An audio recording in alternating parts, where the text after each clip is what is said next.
ಗುರುವೇ ಸರ್ವಲೋಕಾನಾಂ ವಿಷಜೇ ಭವರೋಗಿಣಾಂ ನಿಧಿಯೇ ಸರ್ವವಿದ್ಯಾನಾಂ ದಕ್ಷಿಣಾಮೂರ್ತಯೇ ನಮಃ. ನಮಸ್ಕಾರ. ಸಕಲ ವೀಕ್ಷಕರಿಗೂ ಸುಸ್ವಾಗತಗಳು.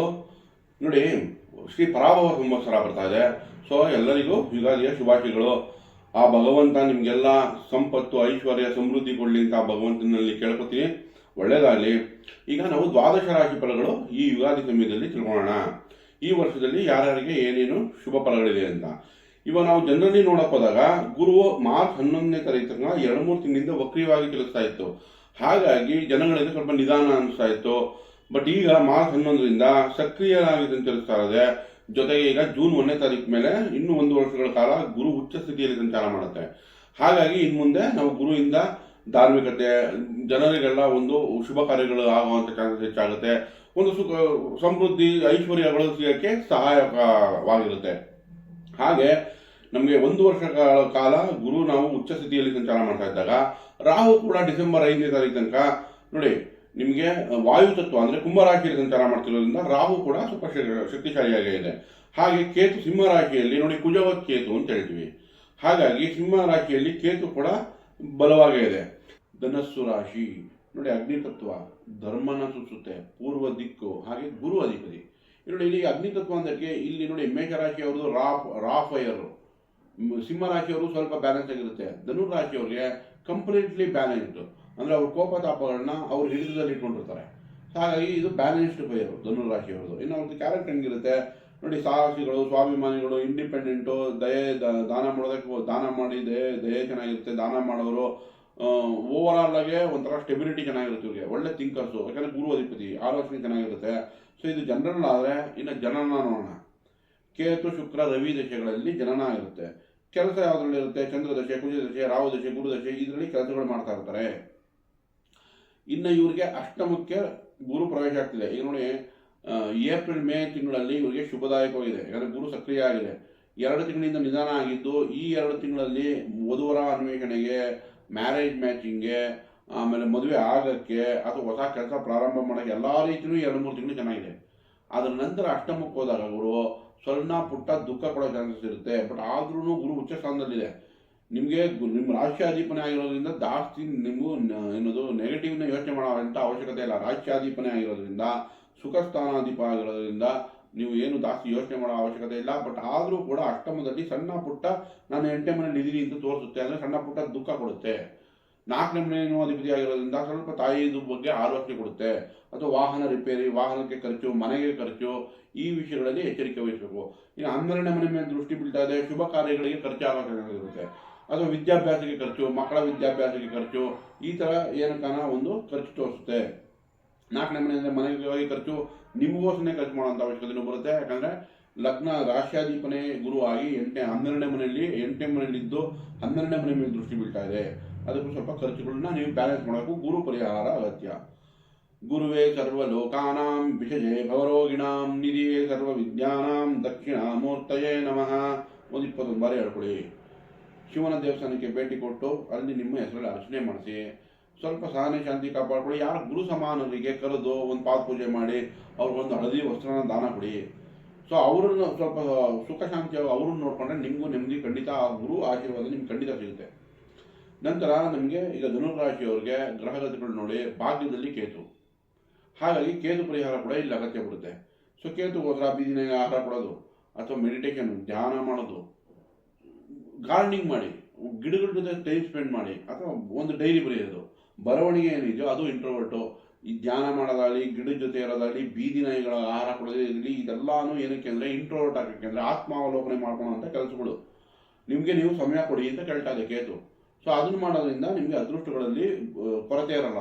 ಕೇತು ಏನು ಮಾಡುತ್ತೆ? ಕಡಿಮೆ ಮಾಡುತ್ತೆ ಅದೃಷ್ಟಗಳನ್ನ. 9ನೇ ಮನೆ ಭಾಗ್ಯ, ಅದು ಕಡಿಮೆ ಮಾಡುತ್ತೆ. ಅದನ್ನು ಮತ್ತೆ ನಾವು ಸರಿ ಮಾಡೋದು ಹೆಂಗೆ? ನಿಮಗೆ ನೀವು ಸಮಯ ಕೊಡಿ ಅಂತ ಕೇಳ್ತಾ ಇರೋದು. ನಿಮಗೆ ನೀವು ಸಮಯ ಕೊಟ್ಟೆ ನೋಡಿ, ಅಗ್ನಿತತ್ವವಾಗಿರೋದ್ರಿಂದ ಓಡ್ತಾ ಇರ್ತೀರ, ಫಾಸ್ಟ್ ಅಲ್ಲ, ಬೇಗ ಬೇಗ ಕೆಲಸ ಆಗಬೇಕು, ಕೆಲಸದಲ್ಲೇ ಮುಳುಗೋಗಿರ್ತೀರಾ. ಇದು ಕೇಳ್ತಾ ಇದೆ, ನೀವು ನಿಮಗೂ ಆರೋಗ್ಯ ನೋಡ್ಕೊಳ್ಳಿ, ನಿಮಗೆ ನೀವು ಸಮಯ ಕೊಡಿ ಅಂತ ಕೇತು ಕೇಳ್ತಾ ಇದೆ. ಸೊ ಅಷ್ಟು ಮಾಡಿದ್ರೆ ಸಾಕು, ಪರಿಹಾರ ಆಗುತ್ತೆ. 3ನೇ ಮನೆ ರಾಹು, ಒಳ್ಳೆ ಕೆಲಸ, ನಿಮಗೆ ಎಲ್ಲ ರೀತಿಯೂ ರಾಹುವಿಂದ ಅನುಕೂಲಕರವಾಗಿದೆ. ಕೆಲಸದಲ್ಲಿ ಲಾಭ ಕೊಡುತ್ತೆ, ನಿಮ್ಮ ಕೆಲಸದಲ್ಲಿ ನಿಮ್ಮ ರೆಕಗ್ನಿಷನ್ ತಂದು ಕೊಡುತ್ತೆ. ಅದರಲ್ಲೂ digital marketing, sales, banking sector, ಮಾರ್ಕೆಟಿಂಗಲ್ಲಿದ್ದೀನಿ ಅಥವಾ ಸ್ಟಾಕ್ಸಲ್ಲಿದ್ದೀನಿ ಏನು ಇಂಪೋರ್ಟ್ ಎಕ್ಸ್ಪೋರ್ಟಲ್ಲಿ ಇದ್ದೀನಿ ಅಥವಾ ಕಮ್ಯುನಿಕೇಷನು ಬ್ರೋಕರೇಜು ಕೊಟ್ಟು ತೊಗೊಂಡು ಯಾವುದೇ ಮಾಡೋದಿಲ್ಲ, ಆದರೆ ಎಲ್ಲದಿಂದಲೂ ರಾಹು ಲಾಭ ತಂದುಕೊಡುತ್ತೆ. ಫ್ರೆಂಡ್ ಸರ್ಕಲ್ನಿಂದ ಕನೆಕ್ಟಿವಿಟಿ ಚೆನ್ನಾಗಿದೆ, ಸೋಷಿಯಲ್ ಸರ್ಕಲ್ ಕನೆಕ್ಟಿವಿಟಿ ಚೆನ್ನಾಗಿ ಕೊಡುತ್ತೆ. ಸೊ ರಾಹು ನಿಮಗೆ ಲಾಭದಾಯಕವಾಗಿದೆ. ಅರ್ಧಾಷ್ಟಮ ಶನಿಗೆ ಪರಿಹಾರ ಬೇಕು. 4ನೇ ಮನೆ ಶನಿ ಇದ್ರೆ ಏನಾಗುತ್ತೆ, ಮಾನಸಿಕ ಒತ್ತಡ ಕೊಡುತ್ತೆ, ತಾಯಿ ಆರೋಗ್ಯದಲ್ಲಿ ಸ್ವಲ್ಪ ಚಿಂತೆ ಕೊಡುತ್ತೆ, ಅಥವಾ ವಾಹನ ರಿಪೇರಿ ಮಾಡಿಸೋದು, ಅಥವಾ ಮನೇಲಿ ಏನಾದರೂ ನೀರು ಲೀಕ್ ಆಗೋದು, ಗೋಡೆ ಬಿರುಕು ಬಿಡೋದು, ಮನೆಗೋಸ್ಕರ ಖರ್ಚು ತಂದುಕೊಟ್ಬಿಡುತ್ತೆ. ಸೊ ಈಗ ಇದಕ್ಕೋಸ್ಕರ ಶನಿ ಪರಿಹಾರ ಬೇಕು. ನೀಲಾಂಜನ ಸಮಾಭಾಸಂ ರವಿಪುತ್ರ ಯಮಾಗ್ರಜಂ ಛಾಯಾ ಮಾರ್ತಾಂಡ ಸಂಭೂತಂ ತಂ ನಮಾಮಿ ಶನೇಶ್ವರಂ. ಇದನ್ನು ಹೇಳ್ಕೊಳ್ಳಿ. ಯಾವುದೇ ಕಷ್ಟ ಬಿದ್ದು ಕೆಲಸ ಮಾಡ್ತಾರಲ್ಲ ಹಾರ್ಡ್ ವರ್ಕರು, ಅವ್ರಿಗೆ ನೀವು ಏನಾರ ಸಹಾಯ ಮಾಡಿ. ಒಂದು ಕಬ್ಬಿಣದ ಟೂಲ್ಸ್ ಕೊಡಿಸಿ. ಮಣ್ಣು ಹೊತ್ತಾರಲ್ಲ ಅವ್ರಿಗೆ ಬಾಂಡಿ ಬರುತ್ತೆ ಕಬ್ಬಿಣದ್ದು, ಅದು ಕೊಡಿಸೋದ್ರಿಂದ, ಮೆಕ್ಯಾನಿಕ್ ಒಂದು ಸ್ಪಾನರ್ ಕೊಡಿಸೋದ್ರಿಂದ ಶನಿ ಶಾಂತಿ ಆಗುತ್ತೆ. ಸೊ ಓವರ್ ಆಲ್ ತೊಗೊಂಡ್ರೆ ಧನುರಾಶಿಯವರಿಗೆ ಮಿಶ್ರ ಫಲ ಈ ವರ್ಷದಲ್ಲಿ. ಎದುರ್ಕೊಳ್ಳೋಂಥ ಅವಶ್ಯಕತೆ ಇಲ್ಲ. ಯಾಕೆ ಅಂತಂದರೆ ನಿಮಗೆ ರಾಹು ಬಲ ಚೆನ್ನಾಗಿದೆ ಈ ವರ್ಷದಲ್ಲಿ. 3ನೇ ಮನೆಯಲ್ಲಿ ರಾಹು ಡಿಸೆಂಬರ್ ತನಕ ಇರೋದ್ರಿಂದ ನಿಮಗೆ ಎದುರ್ಕೊಳ್ಳೋಂಥ ಅವಶ್ಯಕತೆ ಇಲ್ಲ. ಸ್ವಲ್ಪ ಸಣ್ಣ ಪುಟ್ಟ ಪರಿಹಾರ ಮಾಡಿಕೊಂಡು ನಿಮಗೆ ಲಾಭ ಹೆಚ್ಚಿನ ನಿರೀಕ್ಷಿಸ್ಬೋದು. ಅದರಲ್ಲೂ ನೋಡಿ, ಈ ಏಪ್ರಿಲ್ ತಿಂಗಳಲ್ಲಿ ನಿಮಗೆ ಪ್ರಮೋಷನ್ ಸಿಗೋ ಚಾನ್ಸಸ್ ಚೆನ್ನಾಗಿದೆ. ಯಾಕಂದರೆ ಗುರುನೂ ಇದೆ 7ನೇ ಮನೆಯಲ್ಲಿ, ಸೂರ್ಯಂದು ಸಪೋರ್ಟು ನಿಮ್ಗೆ ಸಿಗೋದ್ರಿಂದ ಈ ಮಾರ್ಚ್ ಏಪ್ರಿಲಲ್ಲೇ ನೀವು ಪ್ರಮೋಷನ್ ಎಕ್ಸ್ಪೆಕ್ಟ್ ಮಾಡೋದು. ಹಾಗೆ ನೋಡಿ, ಜೂನ್ ತಿಂಗಳಲ್ಲಿ ಯಾವಾಗ 6ನೇ ಮನೆಯಲ್ಲಿ ಸಂಚಾರ ಮಾಡುತ್ತೋ ಅವಾಗ ಕೂಡ ನಿಮಗೆ ಪ್ರಮೋಷನ್ನು ಅಥವಾ ಹೊಸ ಪ್ರಾಜೆಕ್ಟ್ ಸಿಗೋದು, ಕೆಲಸ ಕಾರ್ಯಗಳಲ್ಲಿ ಅಭಿವೃದ್ಧಿ ಆಗೋದು, ಆಕಸ್ಮಿಕವಾಗಿ ಲಾಭ ಉಂಟು ಮಾಡೋದು. ನೋಡಿ, ಗುರು ಕರ್ಕಾಟಕ ರಾಶಿಗೆ ಬಂದ್ರೂ ಶನಿ ಮೇಲೆ ದೃಷ್ಟಿ ಇರುತ್ತೆ. 4ನೇ ಮನೆ ಮೇಲೆ ಗುರು ದೃಷ್ಟಿ, ಉಚ್ಚ ಗುರು ದೃಷ್ಟಿ ಇರೋದ್ರಿಂದ ನಿಮಗೆ ಅದರಿಂದ ಕೂಡ ಸಹಾಯ ಆಗೋ ಚಾನ್ಸ್ ಇರುತ್ತೆ. ಸೊ ಓವರ್ ಆಲ್ ಆಗಿ ತೊಗೊಂಡಾಗ ಧನುರಾಶಿಯವರಿಗೆ ಮಿಶ್ರ ಫಲ ಅಂತ ಹೇಳ್ಬೋದು. ನಾನು ಆ ಭಗವಂತನ ಪ್ರಾರ್ಥನೆ ಮಾಡ್ಕೋತೀನಿ, ನಿಮ್ಮ ಎಲ್ಲ ಕಷ್ಟಗಳು ನಿವಾರಣೆ ಆಗಿ ನಿಮಗೆ ಸುಖ ಸಮೃದ್ಧಿ ಖಂಡಿತ ಭಗವಂತ ಕೊಡಲಿ ಅಂತ ಕೇಳ್ಕೊತೀನಿ. ಹಾಗೆ ಹ್ಯಾಪಿ ಯುಗಾದಿ. ಈ ವಿಡಿಯೋ ಇಷ್ಟ ಆಗಿದ್ದಲ್ಲಿ ಲೈಕ್ ಮಾಡಿ, ಶೇರ್ ಮಾಡಿ, ಸಬ್ಸ್ಕ್ರೈಬ್ ಮಾಡಿ. ಮಕರ ರಾಶಿ ಭೂತತ್ವ ತೋರಿಸುತ್ತೆ, ಹಾಗೆ ಅರ್ಥನ ಸೂಚಿಸುತ್ತೆ, ದಕ್ಷಿಣ ದಿಕ್ಕು, ಹಾಗೆ ಅಧಿಪತಿ ಶನಿ ಆಗುತ್ತೆ. ಇನ್ನು ಜನರಲ್ ಕ್ಯಾರೆಕ್ಟರ್ ಏನು, ಮಕರ ರಾಶಿಯವರು ಹಾರ್ಡ್ ವರ್ಕಿಂಗು, ಸ್ಟೆಬಿಲಿಟಿ ಚೆನ್ನಾಗಿರುತ್ತೆ, ಒಂಥರ ದೂರದೃಷ್ಟಿ ಚೆನ್ನಾಗಿರುತ್ತೆ. ಜೊತೆಗೆ ಇವ್ರಿಗೆ ಹಠ ಸ್ವಭಾವ ಅಂದರೆ ನೆಗೆಟಿವ್ ಆಗಲ್ಲ, ಹಿಡಿದ ಕೆಲಸನ ಸಾಧಿಸುವಂಥ ಛಲ ಇರೋರು ಅಂತ, ಸಾಹಸಿಗಳು ಅಂತ. ಸೊ ಅವ್ರಿಗೆ ಒಂಥರ ನಿಷ್ಠೆ ಚೆನ್ನಾಗಿರುತ್ತೆ, ಲಾಯಲಿಟಿ ಚೆನ್ನಾಗಿರುತ್ತೆ, ಹಾನೆಸ್ಟ್ ಆಗಿರ್ತಾರೆ. ಇದೆಲ್ಲ ಜನರಲ್ ಕ್ಯಾರೆಕ್ಟರ್ ಆಗುತ್ತೆ. ಇನ್ನು ಜನನ ತಗೋಣ. ರವಿದಶೆ, ಚಂದ್ರದಶೆ, ಕುಜದಶೆಯಲ್ಲಿ ಮಕರ ರಾಶಿಯವ್ರದ್ದು ಜನನ ಆಗಿರುತ್ತೆ. ಇನ್ನು ಕೆಲಸ ತಗೊಂಡ್ರೆ ನಮಗೆ ರಾಹು, ಗುರು, ಶನಿ, ಬುಧ ಈ ದಶೆಗಳಲ್ಲಿ ಇವ್ರದ್ದು ಕೆಲಸ ಕಾರ್ಯಗಳು ನಡೀತಾ ಇರುತ್ತೆ. ಈಗ ಗೋಚಾರ ತಗೊಂಡಾಗ ಈ ಪರಾಭವ ಸಂವತ್ಸರದಲ್ಲಿ ನೋಡಿ, ಮಕರ ರಾಶಿಯವರಿಗೆ 6ನೇ ಮನೆಯಲ್ಲಿ ಗುರು ಸಂಚಾರ ಮಾಡ್ತಾ ಇತ್ತು ಇಷ್ಟು ದಿವಸ. ಸೊ ಕೆಲಸ ಕಾರ್ಯಗಳಲ್ಲಿ ಒಂಥರ ಮಿಕ್ಸ್ಡ್ ರಿಸಲ್ಟ್ಸ್ ಇತ್ತು. ಈಗ 7ನೇ ಮನೆಗೆ ಬರ್ತಾ ಇರೋದ್ರಿಂದ ಕೆಲಸ ಕಾರ್ಯಗಳಲ್ಲಿ ಸ್ಟೆಬಿಲಿಟಿ ಸಿಗುತ್ತೆ. ವಧುವರ ಅನ್ವೇಷಣೆಗೆ ಶುಭ ಕಾರ್ಯ, ಯಾಕಂದರೆ ಗುರು ಬರ ಬಂತೀಗ, ಅದು ಉಚ್ಚ ಸ್ಥಾನದಲ್ಲಿ ನಿಮ್ಮ ರಾಶಿಯೇ ನೋಡ್ತಿದೆ. ಮಕರ ರಾಶಿಯವರಿಗೆ ಆರೋಗ್ಯದಲ್ಲಿ ವೃದ್ಧಿ, ಒಂಥರ ಸುಖ ನೆಮ್ಮದಿ. ಇಷ್ಟು ದಿವಸ ಓಡಾಟ ಜಾಸ್ತಿ ಇತ್ತು, ಸಿಕ್ಕಾಪಟ್ಟೆ ಓಡಾಡ್ತಾ ಇದ್ರು, ಆರೋಗ್ಯದಲ್ಲಿ ಸಮಸ್ಯೆ ಮಾಡ್ಕೊಂಡಿದ್ರು. ಈಗ ಯಾವಾಗ ಸಪ್ತಮದಲ್ಲಿ ಗುರು ಬಂತೋ, ನಿಮ್ಮ ರಾಶಿನೇ ವೀಕ್ಷಣೆ ಮಾಡ್ತಿದ್ಯೋ, ನಿಮಗೆ ಎಲ್ಲ ರೀತಿಯೂ ಶುಭ ಫಲಗಳನ್ನು ನೋಡುತ್ತೆ. ವಧುವರ ಅನ್ವೇಷಣೆಗೆ, ಮದುವೆಗೆ, ಆರೋಗ್ಯ ವೃದ್ಧಿಗೆ, ಕೆಲಸ ಕಾರ್ಯಗಳಿಗೆ, ವ್ಯಾಪಾರಕ್ಕೆ ಎಲ್ಲ ರೀತಿಯೂ ಮಕರ ರಾಶಿಯವರಿಗೆ ಶುಭ ಫಲಗಳನ್ನು ಈ ವರ್ಷಗಳಲ್ಲಿ ನಿರೀಕ್ಷಿಸ್ಬೋದು. ಇನ್ನು ದೃಷ್ಟಿ ತಗೊಳ್ಳಿ, ಮಕರ ರಾಶಿಯವರಿಗೆ 11ನೇ ಮನೆ ಮೇಲೆ ದೃಷ್ಟಿ, ಎಲ್ಲ ರೀತಿ ಬಿಸ್ನೆಸ್ಸು, ವ್ಯಾಪಾರ, ವ್ಯವಹಾರ ಲಾಭ ತಂದು ಕೊಡುತ್ತೆ. 11ನೇ ಮನೆ ಮೇಲೆ ದೃಷ್ಟಿ ಬಿದ್ದಾಗ, ನಿಮ್ಮ ರಾಶಿ ಮೇಲೆ ದೃಷ್ಟಿ ಬಿದ್ದರೆ ಆರೋಗ್ಯ ವೃದ್ಧಿ, ಹೊಸ ಉತ್ಸಾಹ ಉಲ್ಲಾಸ, ಅಂದರೆ ಹುಮ್ಮಸ್ ಚೆನ್ನಾಗಿರುತ್ತೆ, ಆರೋಗ್ಯ ವೃದ್ಧಿ ಮಾಡುತ್ತೆ. ನಂತರ ದೃಷ್ಟಿ 3ನೇ ಮನೆ ಮೇಲೆ ಬೀಳ್ತಾ ಇದೆ. ಸೊ ನಿಮ್ಮ ಪ್ರಯತ್ನಗಳಿಗೆಲ್ಲ ಲಾಭ. 3ನೇ ಮನೆ ಏನೋ ಎಫರ್ಟ್ಸು, ನಿಮ್ಮ ಏನು ಎಫರ್ಟ್ ಹಾಕ್ತೀರಾ, ನೀವು ಏನು ಪ್ರಯತ್ನಗಳು ಪಡ್ತೀರಾ, ಅಲ್ಲಿ ಶನಿ ಕೂತಿದೆ. ಶನಿನೂ 3ನೇ ಮನೆ ಒಳ್ಳೆ ರಿಸಲ್ಟ್ ಕೊಡ್ತಾ ಇದೆ. ಸಪ್ತಮದಿಂದ ಶನಿ ಮೇಲೆ ದೃಷ್ಟಿ ಹೋದಾಗ ಧರ್ಮ ಕರ್ಮಾಧಿಪತಿ ಅಂದರೆ ನಿಮ್ಗೆ ಎಫರ್ಟಿಗೆಲ್ಲ ಲಾಭ ಕೊಡುತ್ತೆ. ಸೊ ಮಕರ ರಾಶಿಯವರಿಗೆ ಒಂದು ಅದೃಷ್ಟ ಏನು ಅಂದರೆ, ನೀವು ಪ್ರಯತ್ನ ಪಟ್ಟರೆ ನಿಮಗೆ ಅನುಕೂಲ ಆಗುತ್ತೆ. ಕೂತಿದ್ರಾಗಲ್ಲ, ಏನಾದ್ರು ನೀವು ಸ್ವಲ್ಪ ಪ್ರಯತ್ನ ಪಟ್ಟರು ಅದಕ್ಕೆ ಲಾಭದಾಯಕ ಜಾಸ್ತಿ ನಿರೀಕ್ಷಿಸ್ಬೋದು.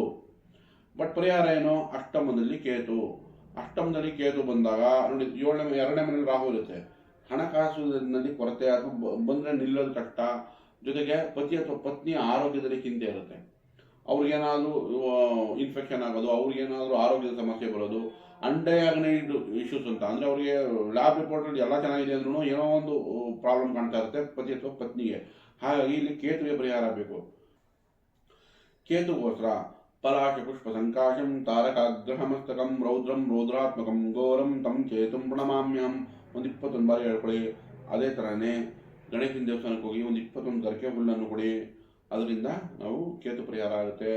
ಬೀದಿ ನಾಯಿಗೆ ಆಹಾರ ಕೊಡೋದು, ಮೆಡಿಟೇಷನ್ ಮಾಡೋದು, ಧ್ಯಾನ ಮಾಡೋದು, ಒಂದು 2-3 ಪೇಜ್ ಬರೆಯೋದು, ಇದೆಲ್ಲನೂ ನಾವು ಕೇತು ಪರಿಹಾರ ಆಗುತ್ತೆ. ಯಾವ್ದಾರ ಒಂದು ನಿಮ್ಗೆ ಅನುಕೂಲ ಆಗಿರೋ ಚೂಸ್ ಮಾಡಿ ನೀವು ಕೇತು ಪರಿಹಾರ ಮಾಡ್ಕೋಬಹುದು. ನಂತರ ರಾಹು 2ನೇ ಮನೆಯಲ್ಲಿದೆ, ಹಣಕಾಸು ಚೆನ್ನಾಗಿದೆ, ಬರೋಕ್ಕೆ ಚೆನ್ನಾಗಿದೆ, ಬಟ್ ಉಳಿಯೋಕ್ಕೋಸ್ಕರ ರಾಹುವು ಕೂಡ ನಾವು ಪರಿಹಾರ ಮಾಡ್ಕೋಬೇಕು. ಉದ್ದಿನ ಬೇಳೆಯನ್ನು ದುರ್ಗಾದೇವಿ ದೇವಸ್ಥಾನದಲ್ಲಿ ದಾನ ಕೊಡೋದು ಅಥವಾ ದುರ್ಗಾದೇವಿ ಆರಾಧನೆ ಮಾಡೋದು, ಅದರಿಂದ ರಾಹು ಪರಿಹಾರ ಆಗುತ್ತೆ. 3ನೇ ಮನೆ ಶನಿ ಒಳ್ಳೆ ರಿಸಲ್ಟ್ ಕೊಡುತ್ತೆ, ನಿಮ್ಮ ಪ್ರಯತ್ನಗಳಿಂದ ಲಾಭ ಕೊಡುತ್ತೆ, ನಿಮ್ಮ ಎಲ್ಲ ಎಫರ್ಟ್ಗೂ ಈಗ ರಿಸಲ್ಟ್ ಕೊಡುವಂಥ ಸಮಯ. ನಮಗೆ ಓವರಾಲ್ ಆಗಿ ತೊಗೊಂಡ್ರೆ ಮಕರ ರಾಶಿಯವರಿಗೆ ಈ ವರ್ಷ ಶುಭ ಕಾರ್ಯಗಳು ಹೆಚ್ಚಾಗಿ ನೋಡ್ಬೋದು. ನಾನು ಆ ಭಗವಂತನ ಕೇಳ್ತೀನಿ, ಎಲ್ಲ ಇವ್ರ ಇಷ್ಟಾರ್ಥ ಸಿದ್ಧಿ ಆಗಲಿ, ಜೊತೆಗೆ ಸಕಲ ಸಮೃದ್ಧಿ ಐಶ್ವರ್ಯ ಎಲ್ಲ ಒದಗಿಸ್ಕೊಳ್ಳಿ ಭಗವಂತ. ಹ್ಯಾಪಿ ಯುಗಾದಿ. ದಯವಿಟ್ಟು ಈ ವಿಡಿಯೋ ಇಷ್ಟ ಆಗಿದ್ದಲ್ಲಿ ಲೈಕ್ ಮಾಡಿ, ಶೇರ್ ಮಾಡಿ, ಸಬ್ಸ್ಕ್ರೈಬ್ ಮಾಡಿ. ಕುಂಭರಾಶಿ ವಾಯುತತ್ವ, ಡಿಸೈರ್ಸ್ ಅಂದರೆ ಕಾಮನ ಸೂಸುತ್ತೆ, ಮತ್ತು ಪಶ್ಚಿಮ ದಿಕ್ಕನ್ನು ಸೂಸುತ್ತೆ. ಅಧಿಪತಿ ಶನಿ. ನೋಡಿ, ಇವರು ಆಲೋಚನಾ ಶಕ್ತಿ ಚೆನ್ನಾಗಿರುತ್ತೆ, ಸಾಹಸಿಗಳು, ಸ್ಟೆಬಿಲಿಟಿ ಚೆನ್ನಾಗಿರುತ್ತೆ, ಹಾರ್ಡ್ ವರ್ಕರ್ಸು. ಹಾಗೇನೆ ಕೂಡ ಟ್ರಾವೆಲಿಂಗ್ ಇಷ್ಟಪಡ್ತಾರೆ, ಬೇಗ ಸೋಷಿಯಲ್ ಕನೆಕ್ಟಿವಿಟಿ ಆಗುತ್ತೆ, ಅಂದರೆ ಸಮಾಜ ಜೊತೆ ಬೇಗ ಮಿಕ್ಸ್ ಆಗ್ತಾರೆ, ಖುಷಿಯಿಂದ ಇರ್ತಾರೆ. ಬಟ್ ಸಣ್ಣ ಪುಟ್ಟ ನೆಗೆಟಿವ್ ಏನು ಅಂದರೆ ಬೇಗ ಮೂಡ್ ಸ್ವಿಂಗು ಆಗುತ್ತೆ, ಸೆನ್ಸಿಟಿವ್ ಆಗ್ತಾರೆ. ಸೊ ಇದು ಜನರಲ್ ಕುಂಭರಾಶಿ ಅವ್ರದ್ದಾಗುತ್ತೆ. ಈಗ ಮತ್ತೆ ಸಾಡೆ ನಡೀತಾ ಇದೆ ಇವರಿಗೆ. ಸೊ ಈ ಜನ್ಮಶನಿ ನಡೀತಾ ಇದ್ದಾಗ ಹೆಚ್ಚಿನ ಒತ್ತಡಗಳು ಇತ್ತು, ಈಗ ಸ್ವಲ್ಪ ನಿಧಾನವಾಗಿ ಬಿಡುಗಡೆ ಆಗ್ತವೆ. ಯಾಕಂದರೆ ಈಗ ನೋಡಿ, ಗುರು ಬೇರೆ ವಕ್ರೀಯವಾಗಿತ್ತು, ಗುರು ದೃಷ್ಟಿ ಇವ್ರ ಮೇಲೆ ಬಿದ್ದರೂ ಕೂಡ ಅಷ್ಟೊಂದು ಲಾಭದಾಯಕವಾಗಿರಲಿಲ್ಲ. ಬಟ್ ಈಗ ಮಾರ್ಚ್ ಅನ್ನೋದ್ರಿಂದ ಗುರು ಈಗ ಮಾರ್ಗಿ ಅಂದರೆ 5ನೇ ಮನೆಯಲ್ಲಿ ಬಲವಾಗಿದೆ. ಹಾಗಾಗಿ ಇನ್ನು 2-3 ತಿಂಗಳಲ್ಲಿ ಇವ್ರಿಗೆ ಒಳ್ಳೆ ಅವಕಾಶಗಳು ಸಿಗುತ್ತೆ. ಗುರು ಯಾವಾಗ ನಿಮ್ಮ ರಾಶಿ ಮೇಲೆ ದೃಷ್ಟಿ ಇದೆ, ಆರೋಗ್ಯದಲ್ಲಿ ಚೇತರಿಕೆ ಆಗುತ್ತೆ. ಸೊ ನಮ್ಮ ಮಾರ್ಚ್, ಏಪ್ರಿಲ್, ಮೇ, ಜೂನ್ ಈ ತಿಂಗಳಲ್ಲಿ ಆರೋಗ್ಯ ವೃದ್ಧಿ ಚೆನ್ನಾಗುತ್ತೆ, ಹೊಸ ಆಪರ್ಚುನಿಟಿಗಳು ಚೆನ್ನಾಗಿರುತ್ತೆ. ಇನ್ನು ಜೂನ್ ನಂತರ 6ನೇ ಮನೆ ಗುರು ಉಚ್ಚ ಸ್ಥಾನಕ್ಕೆ ಹೋಗುತ್ತೆ. ಸೊ ಕೆಲಸ ಕಾರ್ಯಗಳು ತುಂಬ ಚೆನ್ನಾಗಿದೆ. ಸೊ ಆರೋಗ್ಯದಲ್ಲಿ ನಾವು ಎಚ್ಚರಿಕೆ ವಹಿಸಬೇಕು, ಬಿಟ್ಟರೆ ಕೆಲಸ ಕಾರ್ಯಗಳಲ್ಲಿ ಚೆನ್ನಾಗಿದೆ. ಅದು 6ನೇ ಮನೆಯಲ್ಲಿ ಸರ್ವಿಸ್ ಓರಿಯೆಂಟೆಡ್. ಇವರು ನೋಡಿ, ದೃಷ್ಟಿ 12ನೇ ಮನೆ ಮೇಲೆ ಬೀಳ್ತಿದೆ. ಹಾಸ್ಪಿಟಲ್ ಕೆಲಸ ಮಾಡೋರು, ಏನಾನ ಸೇವೆ ಕೆಲಸ ಮಾಡೋರು, ಟ್ರಾನ್ಸ್ಫಾರ್ಮೇಷನ್ ಕೆಲಸ ಮಾಡೋರು, ಕೌನ್ಸಿಲಿಂಗು, ಕನ್ಸಲ್ಟೆಂಟ್, ಇಂಥವ್ರಿಗೆ ತುಂಬ ಲಾಭದಾಯಕವಾಗಿರುತ್ತೆ. ಇಲ್ಲ ಅಂದರೂ ಎಲ್ಲರಿಗೂ ಕೂಡ ಕೆಲಸ ಕಾರ್ಯಗಳಲ್ಲಿ ಅಭಿವೃದ್ಧಿ ಕೊಟ್ಬಿಡುತ್ತೆ. ಆರೋಗ್ಯಕ್ಕೋಸ್ಕರ ಗುರು ಶಾಂತಿ ಅಗತ್ಯ. ಗುರುಗೋಸ್ಕರ ಗುರುವೇ ಸರ್ವ ಲೋಕಾನಾಂ ವಿಜಯೇ ಭವರೋಗಿಣಾಂ ನಿಧಿಯೇ ಸರ್ವ ವಿದ್ಯಾನಾಂ ದಕ್ಷಿಣಾಮೂರ್ತಯೇ ನಮಃ. ಒಂದು 21 ಬಾರಿ ದಿನನಿತ್ಯ ಹೇಳ್ಕೊಳ್ಳಿ. ಅರಿಶಿಣನ ಅಡುಗೆಯಲ್ಲಿ ಉಪಯೋಗಿಸಿ ದಿನನಿತ್ಯ. ಸ್ನಾನ ಮಾಡೋ ಒಂಚೂರು ಅರಿಶಿಣ ಹಾಕೊಳ್ಳಿ, ಅಥವಾ ಅರಿಶಿಣದ ತಿಲಕನ ಇಟ್ಕೊಳ್ಳಿ. ಇದರಿಂದ ಗುರು ಆಕ್ಟಿವೇಟ್ ಆಗಿರುತ್ತೆ, ಗುರು ನಿಮಗೆ ಆಶೀರ್ವಾದ ಸಿಗ್ತಾ ಇರುತ್ತೆ. ನಂತರ ನೋಡಿ, ನಿಮಗೆ ಕೇತು ಸಪ್ತಮದಲ್ಲಿ ಕೇತು ಸಂಚಾರ ಮಾಡ್ತಿದ್ರೆ ಪತಿ ಅಥವಾ ಪತ್ನಿ ಆರೋಗ್ಯದಲ್ಲಿ ಏನಾದರೂ ಒಂದು ಸಣ್ಣ ಪುಟ್ಟ ಇಶ್ಯೂ ಇದ್ದೇ ಇರುತ್ತೆ, ಅದು ನಿಮ್ಮ ಯೋಚನೆ ಇದ್ದೇ ಇರುತ್ತೆ. ಹಾಗಾಗಿ ಅಲ್ಲಿ ಕೇತುಗೆ ಪರಿಹಾರ ಬೇಕು. ಇಲ್ಲ ನಿಮಗೆ ಇಲ್ಲೇ ಪ್ರೀತಿ ಪ್ರೇಮ ಸಾಮರಸ್ಯ ಅಂದರೆ ಮ್ಯಾರಿಡ್ ಲೈಫ್ ಅಂದರೆ ವೈವಾಹಿಕ ಜೀವನದಲ್ಲಿ ನಿರಾಸಕ್ತಿ ಇರುತ್ತೆ. ಹಾಗಾಗಿ ಅಲ್ಲಿ ನಮಗೆ ಕೇತು ಪರಿಹಾರ ಬೇಕು. ಕೇತುಗೋಸ್ಕರ ಗಣೇಶನ ಆರಾಧನೆ ಮಾಡಿ, ಗಣೇಶನ ಅಷ್ಟೋತ್ತರಗಳು ಹೇಳ್ಕೊಳ್ಳಿ, ಅಥವಾ ಒಂದು 21 ಗರಕೆ ಗಣೇಶನ ದೇವಸ್ಥಾನಕ್ಕೆ ಕೊಟ್ಟು ಅಲ್ಲಿ ಒಂದು 10 ನಿಮಿಷ ಕೂತ್ಕೊಂಡು ಎದ್ದು ಬನ್ನಿ. ದಿನನಿತ್ಯ 1-2 ಪೇಜ್ ಬರೆಯಿರಿ. ಆ ಬರವಣಿಗೆಯಿಂದನೇ ನಮಗೆ ಕೇತು ಪರಿಹಾರ ಆಗುತ್ತೆ. ಬೀದಿ ನಾಯಿಗೆ ಆಹಾರ ಕೊಡಿ, ಅದರಿಂದ ಕೂಡ ಕೇತು ಪರಿಹಾರ ಆಗುತ್ತೆ. ನಂತರ ನಮಗೆ ರಾಶಿಯಲ್ಲಿಯೇ ರಾಹು ಸಂಚಾರ. ರಾಹು ನಮಗೆ ಚಂಚಲತೆ ಕೊಡುತ್ತೆ, ಅಂದರೆ ಮೂಡ್ ಸ್ವಿಂಗು.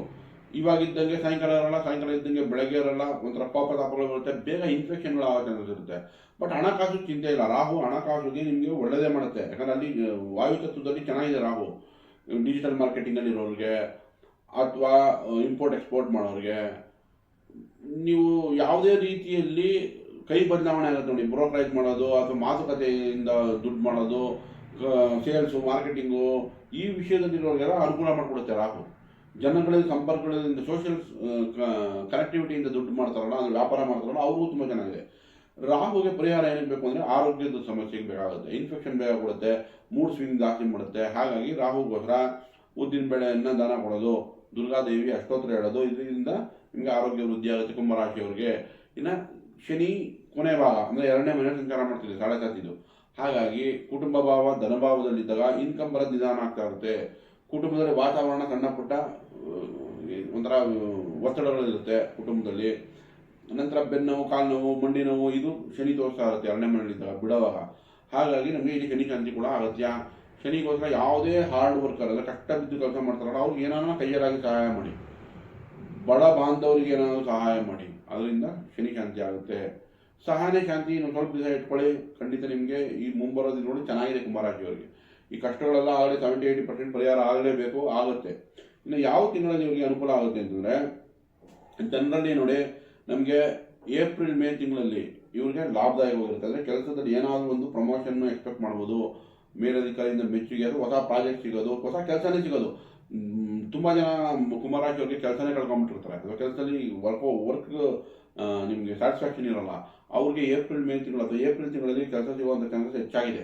ಒಳ್ಳೆ ನಿಮಗೆ ಅನುಕೂಲ, ನಿಮ್ಗೆ ಇಷ್ಟ ಆಗೋ ಕೆಲಸ ಸಿಗೋದು. ಯಾಕಂದರೆ ಗುರುನು 6ನೇ ಮನೆಗೆ ಬಂತು, ವೃತ್ತಿಗೆ ಸರ್ವಿಸ್ಗೆ ಬಂತು 6ನೇ ಭಾವಕ್ಕೆ. ಸೊ ನಿಮಗೆ ಇಷ್ಟಪಡುವಂಥ ಕೆಲಸಗಳು ಸಿಗುವಂಥ ಸಮಯ ಇದು. ಬಟ್ ಆರೋಗ್ಯದಲ್ಲಿ ನಾವು ಎಚ್ಚರಿಕೆ ವಹಿಸಬೇಕು. ನಂತರ ನಿಮಗೆ ಜುಲೈ ಆಗಸ್ಟ್ ತಿಂಗಳು, ಅಂದರೆ ಜುಲೈ ಆಗಸ್ಟ್ ಈ ತಿಂಗಳುಗಳಲ್ಲಿ ನಿಮಗೆ ಲಾಭ ಚೆನ್ನಾಗಿದೆ. ಕೆಲಸಗಳಲ್ಲಾಗಲಿ ವ್ಯಾಪಾರದಲ್ಲಾಗಲಿ ನೀವು ಚೆನ್ನಾಗಿ ಎಕ್ಸ್ಪೆಕ್ಟ್ ಮಾಡ್ಬೋದು. ಓವರ್ ಆಲ್ ತಗೊಂಡ್ರೆ ಕುಂಭರಾಶಿಯವರಿಗೆ ಮಿಶ್ರ ಫಲ ಇದೆ.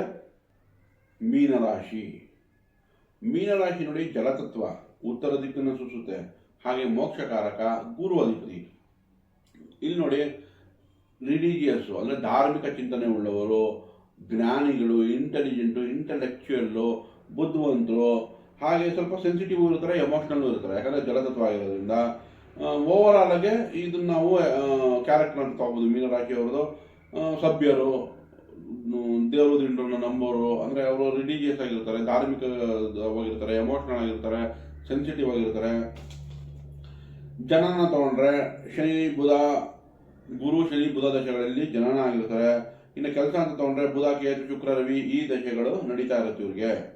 ಇನ್ನು ಗುರು ತಗೊಳ್ಳೋಣ, ಮೀನರಾಶಿಯವರಿಗೆ ಜನ್ಮದಲ್ಲೇ ಶನಿ ನಡೀತಾ ಇದ್ರು ಗುರು ಪಂಚಮಕ್ಕೆ ಬಂದು ಗುರು ದೃಷ್ಟಿ ನಿಮ್ಗೆ ಶನಿ ಮೇಲೆ ಬಿತ್ತು. ಸೊ ಇದೊಂಥರ ಅದೃಷ್ಟ ಇದ್ದಂಗೆ. ಧರ್ಮ ಕರ್ಮಾಧಿಪತಿ ಯೋಗ ಉಂಟಾಯಿತು. ಯಾಕಂದರೆ ಗುರು ಪಂಚಮದಲ್ಲಿ ತ್ರಿಕೋಣದಲ್ಲಿ ಇದ್ದು ಅದು ನಿಮಗೆ ರಾಶಿ ಮೇಲೆ ಬಿದ್ದು, ನಿಮ್ಮ ರಾಶಿಯಲ್ಲಿ ಶನಿ ಇದೆ.